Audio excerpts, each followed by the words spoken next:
पकड़, जरा जुबान को संभाल और सोच समझ कर बात मुंह से निकाल।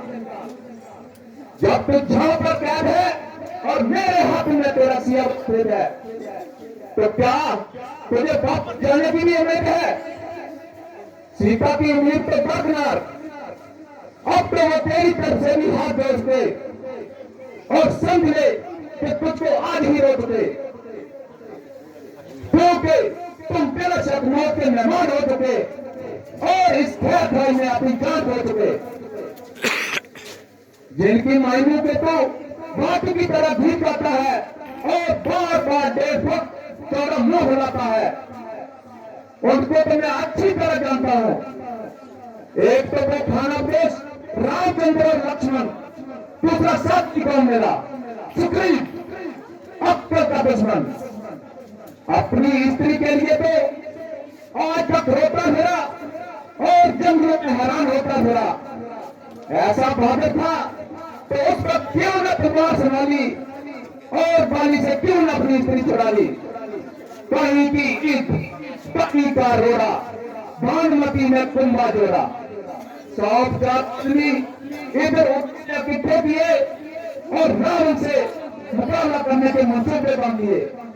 अरे हेमंत, इन पर तो मैंने अगर लंका का एक फुट किया तो कहीं भागने को जगह न मिलेगी।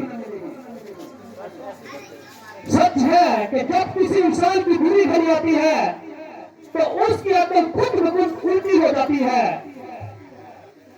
अगर क्या बेशी आदमी और नसीब का आपस में बैर है और उसे इस बात का इल्म ही नहीं रहता कि यह अपना है या गैर है। मैं हैरान था कि तमाम लंका में कोई आदमी ऐसा नहीं जो तुम्हें इस तबाहकुन रास्ते से हटाए और किसी तरह इस झगड़े को मिटाए, मगर अब तो मालूम हुआ यहां तो बसते ही सब होते हैं। कौन समझाए, किसको समझाए? याद रख, आखिर रोएगा, पछताएगा, मगर यह वक्त फिर हाथ नहीं आएगा।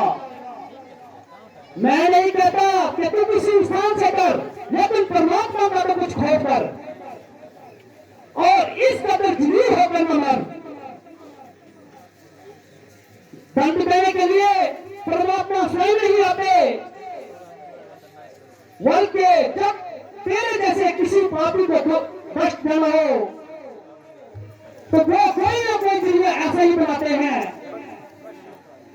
बस जिस वक्त रूप का रूप परमात्मा का हुक्म पाकर श्री रामचंद्र जी बानर सेना को लेकर यहां पर आएंगे तो तुम्हारे लिए कुत्ते देखते ही रह जाएंगे, बल्कि ढूंढते हुए भी न पाएंगे और तेरे इस गुरूर भरी खोपड़ी को कौए चील नोच नोच कर खाएंगे।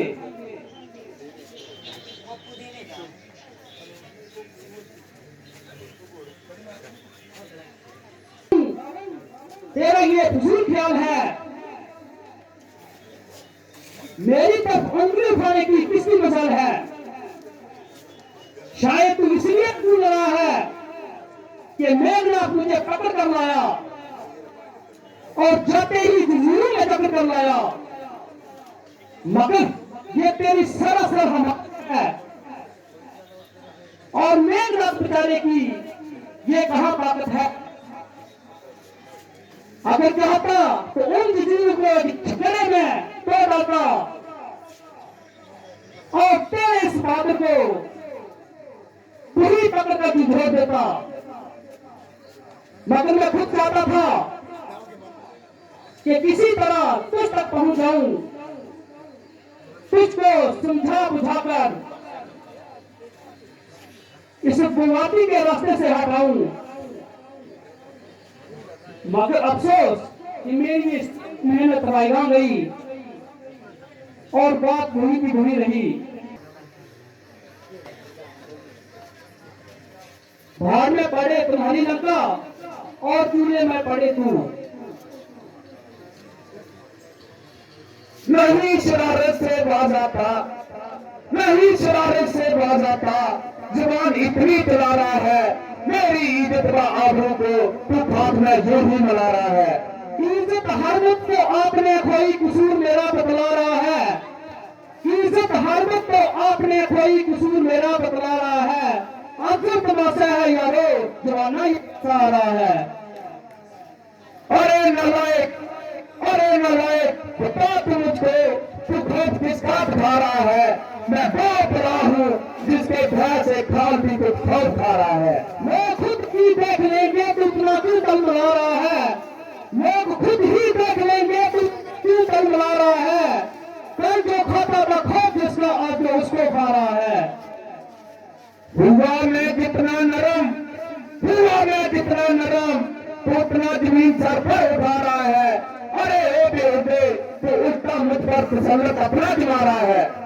तेरे जैसे तपक जो अपनी उम्र में शू में गुआ रहा है, तेरे जैसे तपक जो अपनी उम्र में शू में गुआ रहा है, ये है तजब, वो भी मुझको बेहुदा कहकर बुला रहा है।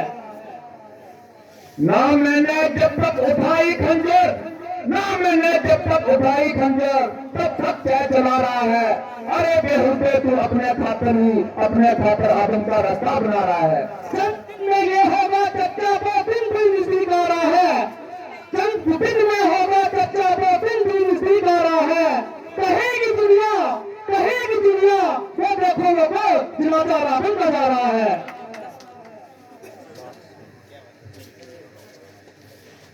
अरे ना बता शरीफ, रावण के सामने अजीब भी होता तकरीर। मैंने हर जन तेरे तुमने जिक्र किया और तेरे बुजुर्गों का बहुत याद किया, मगर अब मेरी तलवार ही तुझे खामोश करेगी और तुझको हमेशा सुख की नींद सुलाएगी।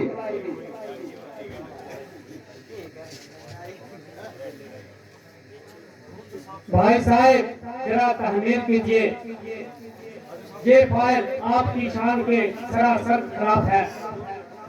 भला कासिद का कत्ल करना कहाँ का इंसाफ है? ऐसा करने से हमेशा के लिए तमाम सल्तनतों से कतई तल्लुक हो जाएगा और आइंदा कोई सफीर आपके दरबार में ना आएगा। हजरत मेरा हाथ छोड़, ये तुम्हारा कुरान फासिद है? कौन कहता है कि ये कासिद है? जब ये अपने मालिक का नाम कर आया है तो इसके कासिद होने में भी क्या शक है? मगर इसको